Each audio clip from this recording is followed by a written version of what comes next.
पति ने पत्नी को किसी बात पर 3 थप्पड़ जड़ दिए। पत्नी ने इसके जवाब में अपना सैंडल पति की तरफ फेंका। सैंडल का एक सिरा पति के सिर को छूता हुआ निकल गया।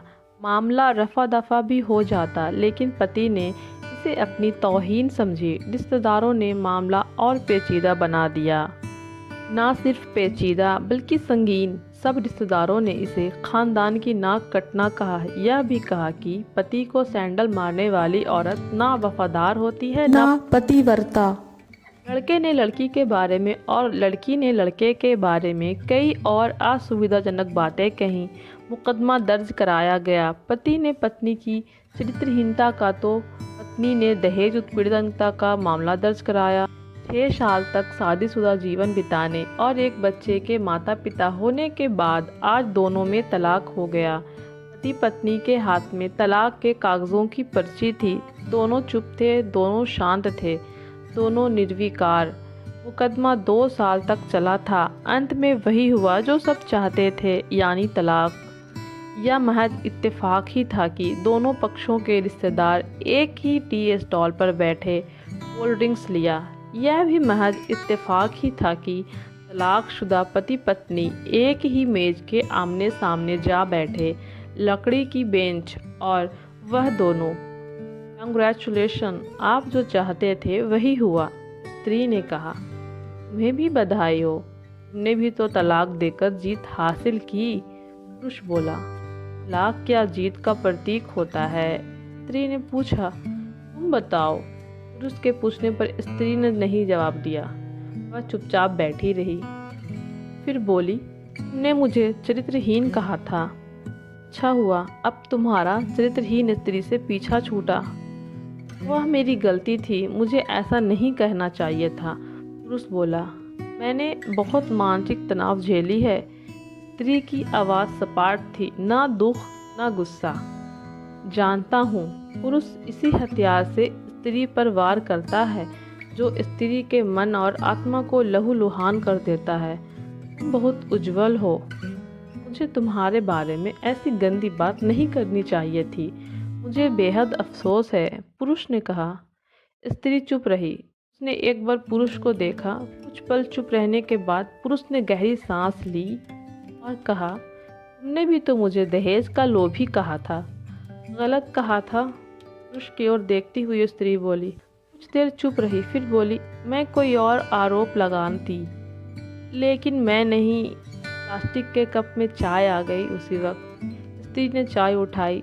चाय जरा सी छलकी। गर्म चाय स्त्री के हाथ पर गिरी। स्त्री की आवाज़ निकली। पुरुष के गले से उसी क्षण ओह की आवाज़ निकली। स्त्री पुरुष को देखा। पुरुष स्त्री को देखे जा रहा था। तुम्हारा कमर दर्द कैसा है? ऐसा ही है, कभी वैवरॉन तो कभी कॉम्बी फ्लेम। स्त्री ने बात खत्म करनी चाहिए।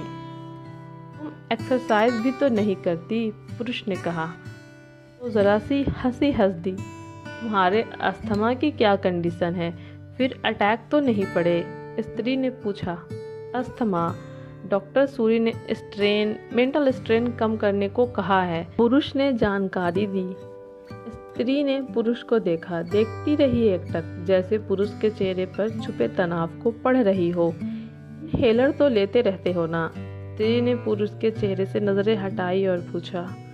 हाँ, लेता रहता हूँ, आज लाना याद नहीं रहा, पुरुष ने कहा। अभी आज तुम्हारी सांस उखड़ी उखड़ी सी है, स्त्री ने हमदर्द लहजे में कहा। हाँ, कुछ इस वजह से और कुछ, पुरुष कहते कहते रुक गया। कुछ तनाव के कारण, स्त्री ने बात पूरी की। पुरुष कुछ सोचता रहा, फिर बोला, तुम्हें 4 लाख रुपए देने हैं और 6,000 रुपये महीना भी। हाँ। फिर स्त्री ने पूछा, वसुंधरा में फ्लाइट है, तुम्हें तो पता है, मैं उसे तुम्हारे नाम कर देता हूँ। 4 लाख रुपए फिलहाल मेरे पास नहीं है, पुरुष ने अपने मन की बात कही। वसुंधरा वाले फ्लैट की कीमत तो 20 लाख रुपए होगी, मुझे सिर्फ 4 लाख रुपए ही चाहिए, स्त्री ने स्पष्ट किया। बिटिया बड़ी होगी, 100 खर्च होते हैं, पुरुष ने कहा। वह तो तुम 6,000 रुपये महीना मुझे देते रहोगे, स्त्री बोली। हाँ, ज़रूर दूंगा। 4 लाख अगर तुम्हारे पास नहीं है तो, मुझे मत देना, स्त्री ने कहा। उसके स्वर में पुराने संबंधों की गर्द थी। पुरुष उसका चेहरा देखता रहा। कितनी सहृदय और कितनी सुंदर लग रही थी सामने बैठी स्त्री, जो कभी उसकी पत्नी हुआ करती थी।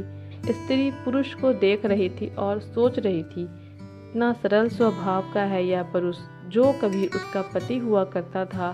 उसके एक बार हरिद्वार में जब वह गंगा में स्नान कर रही थी तो उसके हाथ से रस्सी छूट गई। फिर पागलों की तरह वह बचाने चला आया था उसे। खुद तैरना नहीं आता था लाट साहब को, और मुझे बचाने की कोशिशें कर रहे थे। इतना अच्छा है, मैं ही खोट निकाल रही थी। पुरुष एक स्त्री को देख रहा था और सोच रहा था, इतना ध्यान रखती थी। स्टीम के लिए पानी उबालकर जग में डाल देती, उसके लिए हमेशा इन्हेलर खरीद लाती। रिटायर्ड एक्यूहेलर बहुत महंगा था। हर महीने कंजूसी करती, पैसे बचाती और एक्यूहेलर खरीद लाती। दूसरों की बीमारी की कौन परवाह करता है, यह करती थी परवाह। भी जाहिर भी होने नहीं देती थी। कितनी संवेदना थी इसमें। मैं ही अपनी मर्दानगी के नशे में रहा। काश जो मैं इसके जज्बे को समझ पाता।